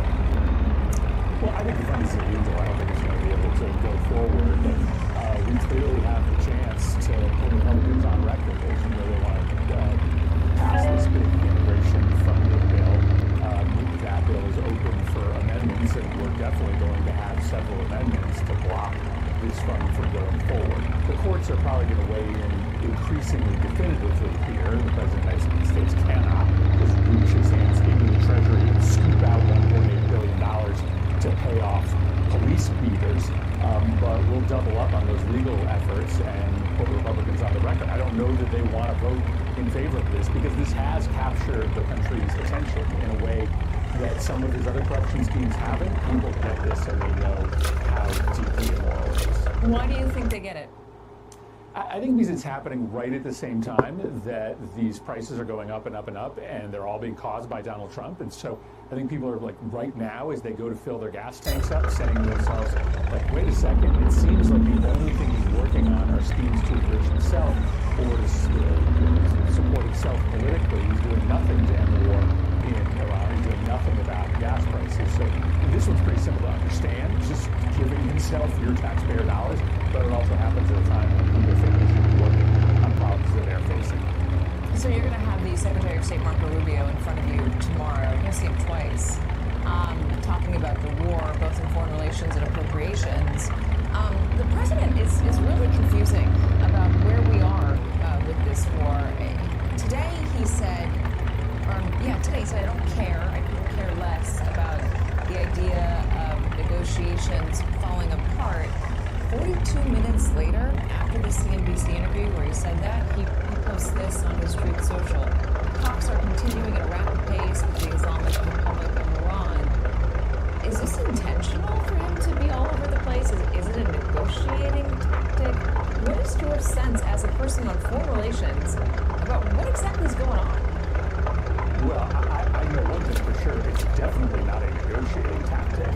I mean, this is a guy who's kind of losing his mind, and he's barely awake during the day. He is obsessive over the ballroom. He's not spending any time trying to end the war. I mean, they have no plan to end the war because They basically made a bet at the beginning of the war. Netanyahu and a handful of Iran hawks convinced them that if they bombed Iran for a couple of days, the regime would fall and some pro-America, pro-Israel regime would take its place. That's what they thought was going to happen. And when that didn't happen, they literally had no plan B. And so that's why they are fumbling. That's what we need to find out tomorrow. Like, what is the plan? Is there any chance this war is ending anytime soon, or are we going to be sitting on $9 a gallon gasoline this fall? So far, it appears they have no plan. It feels like they went into the war with no plan. Donald Trump is just not engaged on a daily basis, and hopefully Rubio will be able to articulate how they're going to get out of this war. I don't think he is, because I don't think they have any idea how to get that done. What should happen? I mean, we've already bombed Iran. The goal was to get regime change. It didn't happen. The goal was to stop their ability to produce enriched uranium. Maybe that's happened for a moment. Who knows how long? But they haven't gotten to a settlement on that. And to stop the missile program and to stop the proxies. Can Donald Trump really achieve those through a negotiation? Or are we at a point where we have to continue this war? What is your best assessment of what to do next? Well, neither a war nor a negotiation will get what Donald Trump wants. And that is just the reality. Why? Because these guys are incompetent. It is like you have fifth graders running your national security policy. So no, Iran is now more powerful than ever. They took America's best shot and they survived. They have additional leverage because they control the strait. So a negotiation is not going to get you anything better than Obama's deal. The war is not going to stop Iran's nuclear program or their missile program or their drone program. So the solution here is simple.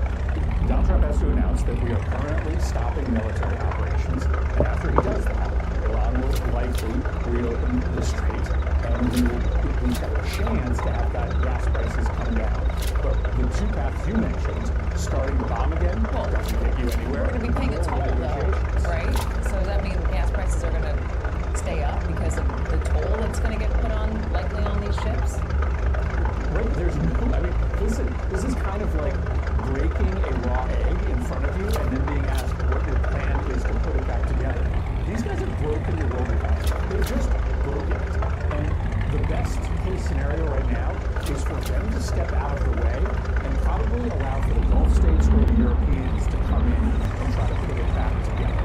I mean, to try to negotiate with the Iranians so that there isn't something These guys are making it worse. Gotta drive better than this. You know, it's kind of like if you found your kid having disassembled your entire vacuum cleaner, like, you wouldn't put the kid in charge of reassembling it. You would bring it to a professional. That's what we have to do now. These guys are just a mess, and when you get on the war, these guys aren't going to be able to fix it. The kid may be a very stable genius. In that case, you might let him keep it. I want to ask you the Democratic Party. I don't know if you listened to the last conversation, but the knock on the party right now is that they're very anti-Trump. They're going after him as John Ossoff is for the slush fund, for not taking care of the American public. The gas prices, you just mentioned that. But the knock on the party is that they don't have a big idea for what they stand for and what they want to do. You have a book out assessing the problems in America. You talk about the 6 cults.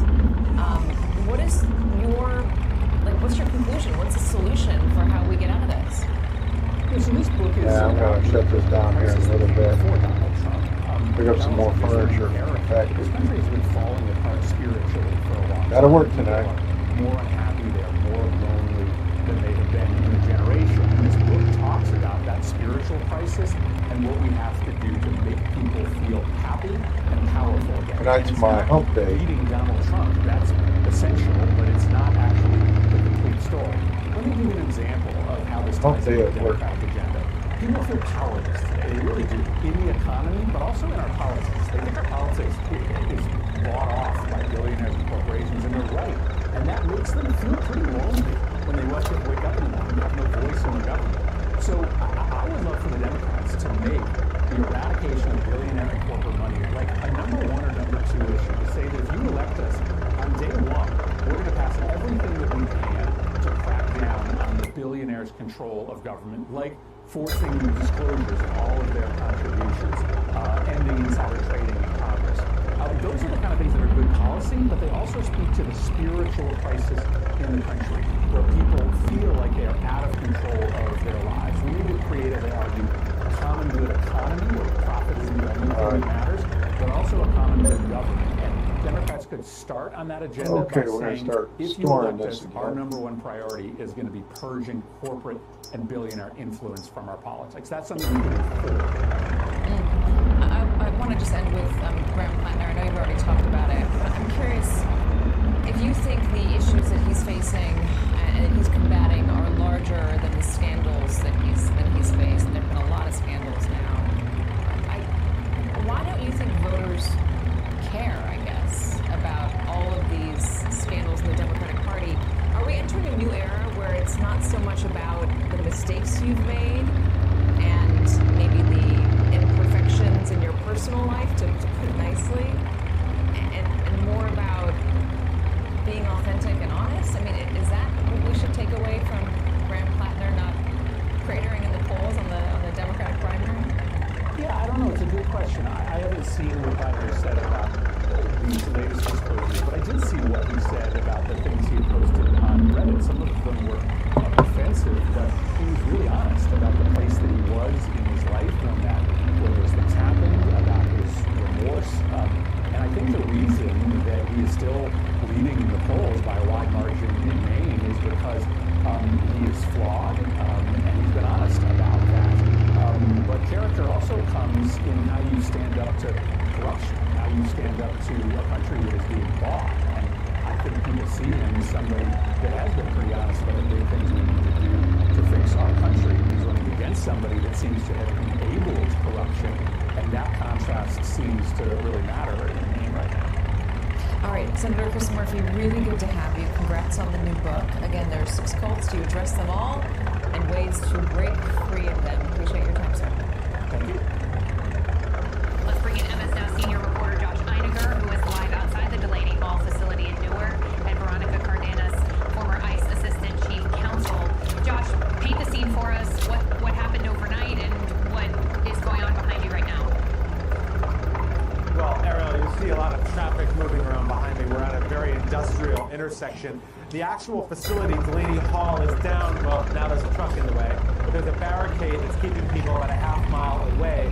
And of course, it's causing a bit of a traffic mayhem in this part of Newark as well because of all that, which actually speaks to the bigger picture of how disruptive all of these things have been all across the country. Last night, several dozen people were led away in handcuffs after protests got tense once again as the police, the Newark police, the New Jersey State Police were expanding a perimeter to comply with the curfew that the mayor of Newark set for 9 o'clock last night as local authorities try to take control of this situation and prevent ICE from emerging from the facility and doing it themselves. Here's how the governor described the point behind all of this. We've set out to do 3 things here. To protect everyone's First Amendment rights to protest peacefully. To prevent ICE from surging into our communities and putting New Jerseyans at risk. And to ensure that people held at Delaney Hall are treated with dignity and according to our Constitution. Together, we're accomplishing those things, and I won't let anyone derail that mission. We're making progress. ICE is behind the facility's gate and not on our streets. Very small handful of protesters here right now. In fact, they're outnumbered by police and press as local leaders hope it stays that way and things stay calm for the day. Ariel? I'm sure they do. And Josh, you saw Mikey Sherrill kind of walking that line there. She's been in a tough spot all week. State police took over for ICE on Friday, and DHS Secretary Mullen thanked her for that. But still, full access to that facility has been pretty spotty. What's the status of the demands that the governor has made to get inside that facility and to improve the conditions there? Well, so visitation, Ariel, is once again being allowed for family members of some of the detainees inside. Also, congressional delegations. Hakeem Jeffries was able to go visit yesterday and conduct some degree of oversight. But I think to your point, Ariel, good time call. Cheryl is really, as you say, she's walking this very fine line. You've seen it elsewhere in the country when ICE has come in, or at ICE facilities in California, when they have I'm Corky Duke Farminator. Come with me if you want to farm. This is Farming Simulator 22. Silverrun Forrest, Woody Johnson Farm Park 18 Bravo. Thanks for watching and we'll see y'all later. Probably tomorrow. Bye.